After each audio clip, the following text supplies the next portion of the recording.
Halo, selamat datang di Uta Wicara.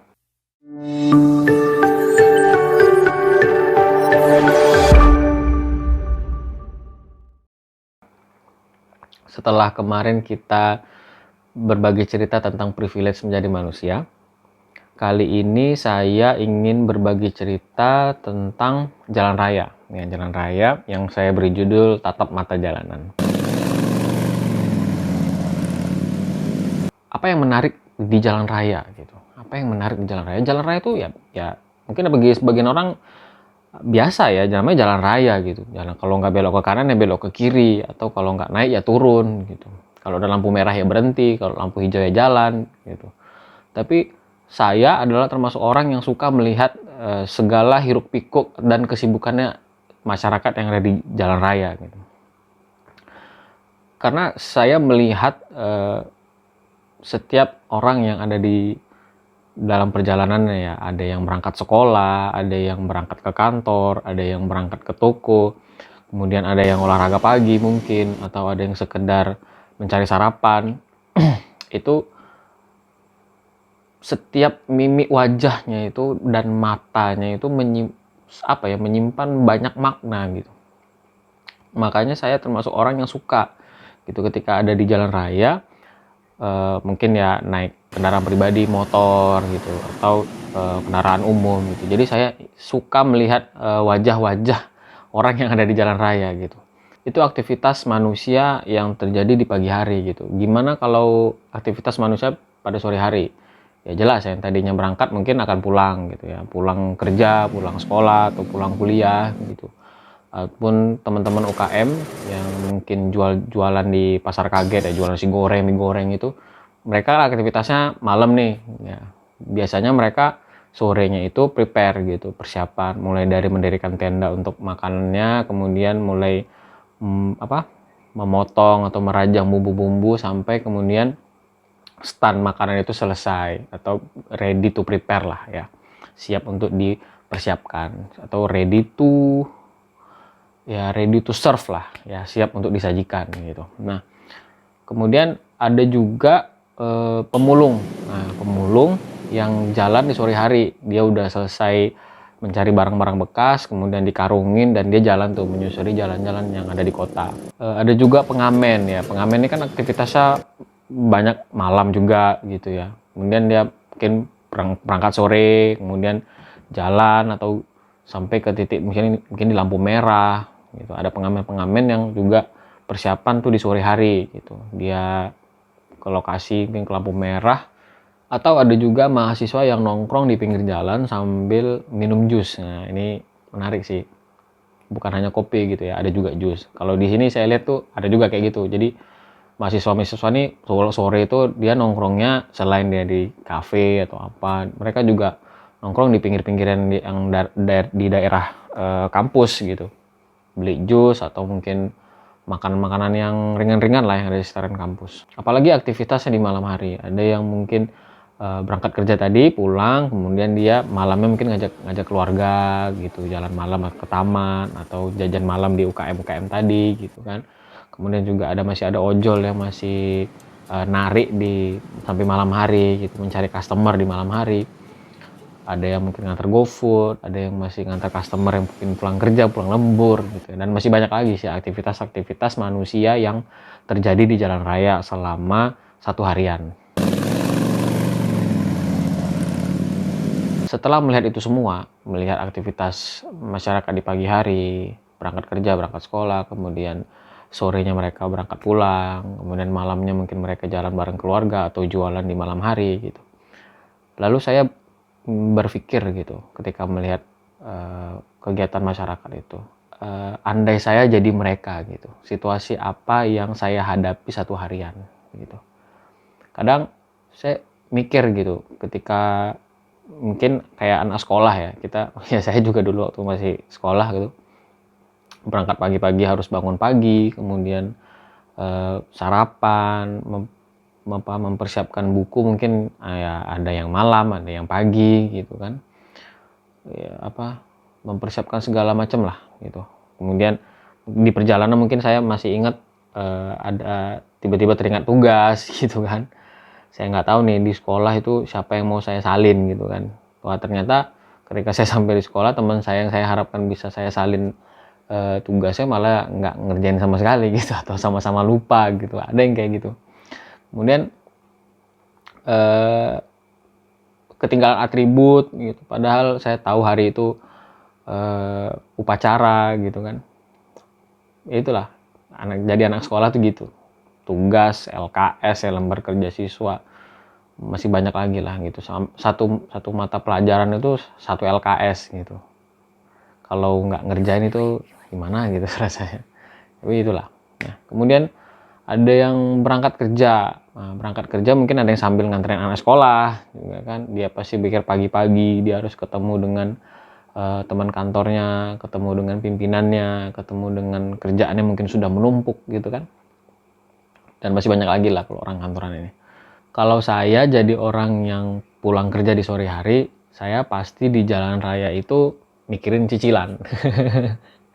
Ya, mikirin cicilan. Jadi sambil bawa motor atau mobil gitu ya kan, sambil menikmati dinginnya AC dan angin sore yang sembriwing gitu. Saya pasti mikirin cicilan ya, cicilan. Wah, ternyata masih lama nih kredit rumah atau kredit sepeda motor atau yang lain-lain gitu ya. Kemudian apalagi pada saat itu gajian mungkin masih lama, mungkin 5 hari lagi atau 10 hari lagi gitu. Kemudian mikirin tuntutan mertua, mungkin mertua pengen apa, pengen ini, ya nggak mertua aja sih, misalnya kayak orang tua kita sendiri gitu kan. Mereka punya harapan juga, punya keinginan juga, nah kita pasti mikirin itu, mereka sehat atau tidak gitu. Kemudian belum lagi kalau pada hari itu di kantor tuh lagi sibuk-sibuknya ya, sibuk-sibuknya, kerjaan banyak, apalagi pimpinannya yang rese gitu, yang nyinyir gitu kan, apa yang dikerjain selalu salah misalnya kayak gitu. Kemudian bukan hanya dengan pimpinan, mungkin dengan rekan kerja, mungkin ada yang toksik, ada yang rese gitu, ada yang nggak ngerti kerjaan atau gimana. Itu banyak banget gitu yang dipikirkan oleh orang yang pulang kerja di sore hari. Andai saya jadi ojol gitu, andai saya jadi ojol, saya pasti mikirin ini udah selesai belum nih ngebitnya gitu ya. Kalau orang ojol kan gitu ya, udah selesai belum ngebitnya gitu ya. Kemudian mikirin besok hari ini saya dapat sekian gitu, saya nggak tahu besoknya dapat berapa, untuk biaya perawatan sepeda motor juga saya harus nyari lagi, belum lagi nanti untuk setoran di rumah gitu ya. Kemudian ya itu masih mending kalau misalnya bukan motornya nggak cicilan gitu. Nah kalau motornya cicilan, otomatis di jalan saya pasti mikirin cicilan motor juga gitu ya, cicilan motor, untuk uang belanja di rumah, kemudian untuk sekolah anak mungkin saya juga pikirin gitu. Nah, banyak banget lah yang dipikirin, dan hampir kayak saya rasa hampir semua orang mikirin itu. Belum lagi kalau ketemu customer yang nyeleneh gitu atau ngeselin gitu. Nah itu pasti terbawa-bawa tuh selama dalam perjalanan. Aduh, kok bisa ya saya ketemu dengan customer yang kayak gini gitu. Nah, pernah ada satu kejadian, saya itu selepas maghrib, habis sholat maghrib itu saya pergi ke cucian motor. Ketemulah dengan seorang ojol yang kebetulan cuci motor di tempat yang sama. Pada saat itu ojol itu bercerita, kita cerita gitu, antara saya sama owner yang punya cuci motor dan ojol ini, bertiga kita ngobrol gitu. Bertiga kita ngobrol, ngalur ngidul dan sebagainya. Sampai kemudian dia cerita kalau satu hal yang paling susah bagi ojol itu adalah mencari alamat. Karena gini, GPS itu bisa nggak sinkron gitu antara kondisi kita ada di mana, kemudian GPS itu deteknya di mana. Kadang posisi kita di sini, ternyata GPS itu titiknya di ujung sana gitu, atau di gang sebelah atau di jalan satunya lagi gitu. Yang jelas nggak sesuai dengan titik koordinat yang seharusnya gitu. Nah, jadi setiap ojol itu harus punya cara-cara tertentu gitu untuk bisa mempermudah dia nyari alamat si customer tadi. Nah, ojol ini, abang ojol yang satu ini, dia punya trik. Jadi setiap ada customer yang mau dijemput, misalnya nganter lah ya, nganter customer, dia selalu bilang tuh, Pak atau Bu, tolong standby handphone ya gitu. Nah, buat orang yang sudah paham atau sudah sering naik ojol mungkin udah pasti tahu gitu. Dia standby handphone tuh untuk apa ya, supaya gampang dihubungi gitu kan, siapa tahu alamatnya susah atau gimana. Nah, jadi dia bilang gini, misal nih satu harian saya dapat 20 customer, pasti ada nih di antara 20 customer satu yang aneh gitu, satu yang bikin sebel gitu, yang satu harian jadi nggak beres gitu moodnya abang ojol ini gitu, dia bilang gitu kan. Nah pada hari itu dia ada nih dapat satu customer yang rese gitu. Ketika si customer tadi sudah memesan layanan lewat aplikasi nih, udah dipesan nih sama customer lewat aplikasi, abang ini pasti ngomong dong gitu kan, Pak Bu tolong standby handphone ya gitu supaya gampang saya hubungi, katanya kayak gitu ya kan. Nah terus respon ibu ini lain gitu, dia bilang kok kau pula yang ngatur-ngatur aku, katanya kayak gitu. Aduh, saya mau marah gimana katanya, tapi saya juga butuh, tapi kok kayak gini responnya, katanya gitu. Tapi ya tetapnya juga dia jelasin gitu, Bu saya minta tolong ibu supaya saya gampang nyari ibu, katanya gitu, karena saya nggak tahu nih alamatnya persis atau tidak, katanya gitu. Oh setelah diterangkan baik-baik, ibu ini pun mengerti dan nggak ada marah-marah lagi gitu kan. Nah itu, andai saya jadi orang yang jualan di pasar, maka saya akan berpikir tentang jualan saya yang mungkin hari ini pengennya dapat berapa gitu, karena mungkin semalam saya tidak dapat maksimal, saya harapannya hari ini juga lebih maksimal, atau saya mikirin gimana bayar sewa, gimana bayar karyawan, gimana bahan-bahan dan lain sebagainya gitu. Belum lagi nanti kalau saya punya target misalnya bulan depan harus apa, bulan ini harus apa, atau buka cabang baru, atau untuk saving nabungnya berapa gitu ya, itu complicated lah ya kalau orang jualan. Andai saya menjadi seorang pemulung gitu, pemulung yang sore hari aktivitasnya udah tinggal pulang, saya harus jalan seharian entah kemana untuk nyari barang-barang bekas, kemudian mungkin ketemu dengan sesama pemulung, nah saling bercerita tentang bagaimana pencarian hari ini gitu, terus bawa barang-barang bekas di punggung kan, mereka masukin karung tuh. Nah, ya mungkin saya akan berpikir hal-hal seperti itu gitu, apa yang sebenarnya mereka obrolin di jalanan gitu, sesama pemulung gitu. Belum lagi pengamen ya, andai saya jadi pengamen ya udah pasti saya mikirin untuk makan harian aja gitu, saya ngamen dapat berapa, bisa nggak untuk makan saya hari itu, atau untuk makan malam itu misalnya gitu. Besok ya saya harus cari lagi atau pindah tempat lagi di tempat mana. Kemudian ada juga ibu-ibu yang jualan di lampu merah gitu ya sampai malam, jualan kerupuk-kerupuk, rempeyek gitu ya. Dia jajakan tuh keripik itu di lampu merah. Jadi ketika lampu merah nyala, kendaraan berhenti, dia mulai tuh jalan dari satu mobil ke mobil yang lain, atau mungkin ada sepeda motor yang mau gitu.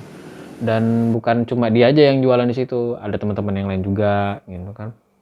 Ya, sampai tengah malam. Bahkan ketika saya ngambil footage ibu-ibu yang jualan itu, ketika kali kedua saya lewat di situ, beliau senyum gitu. Senyumannya itu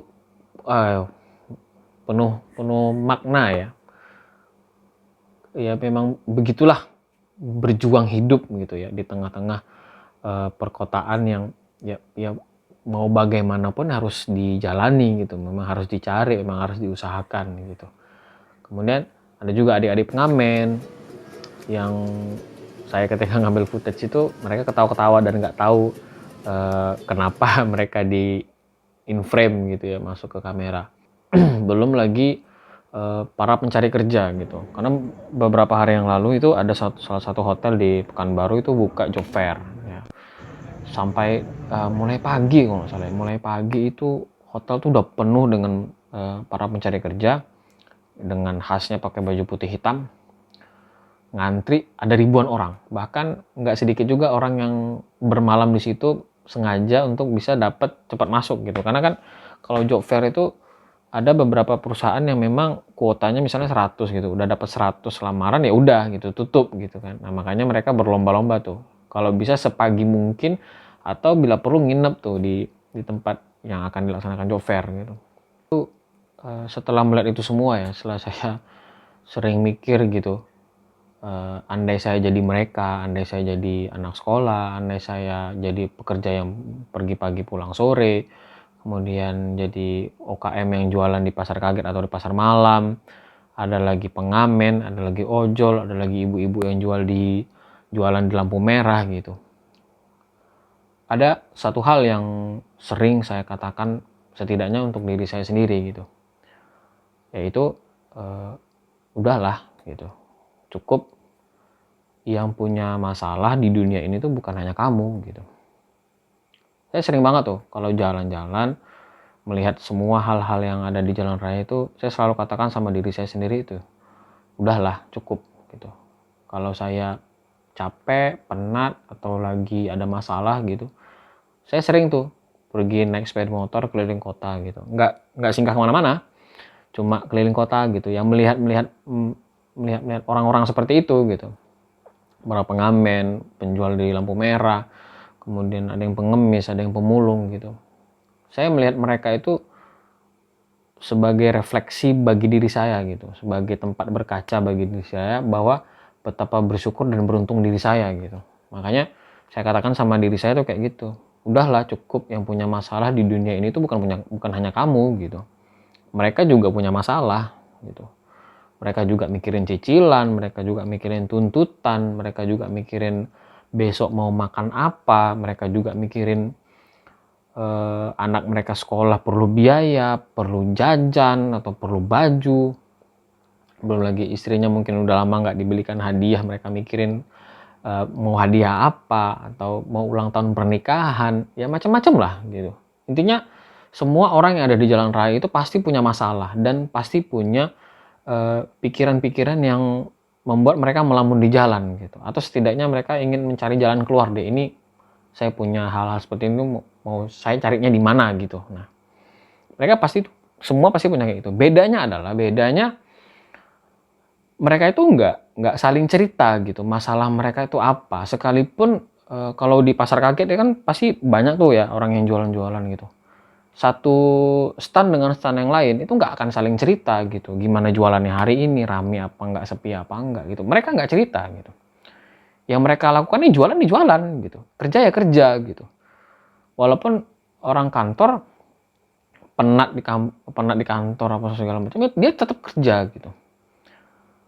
Mungkin kalau andai kata mereka akan saling cerita tentang masalah mereka hari itu ya, misalnya ada tukang ojol sama orang pulang kantoran ketemu di lampu merah. Jadi ketika lampu merahnya nyala, mereka berhenti. Si ojol tahu bapak ini orang kantoran ini tahu dia ojol gitu. Saling cerita lah bapak ini, mereka berdua ini gitu ya. Mungkin dimulai dari yang orang kantoran. Bukan ya, yang kita mungkin lebih cocok ya ojol dulu yang ngomong nih. Ojol yang ngomong sama orang kantoran, Pak, enak ya Pak kerja di kantoran, bersih, rapi, kerjanya di dalam ruangan ber-AC, dingin gitu, nggak perlu panas-panasan kayak saya, nggak perlu di jalan raya satu harian, nggak perlu ketemu dengan customer yang macam-macam, ya paling kawan kantor itu aja gitu ya kan. Kemudian penghasilannya tetap, gajinya jelas, setiap tanggal sekian-sekian udah gajian gitu, ada insentif dan lain sebagainya. Lah nggak kayak saya katanya, saya harus berjibaku satu harian di jalan raya, belum lagi ketemu dengan customer yang rese, belum lagi saya mikirin cicilan sepeda motor, belum lagi saya apa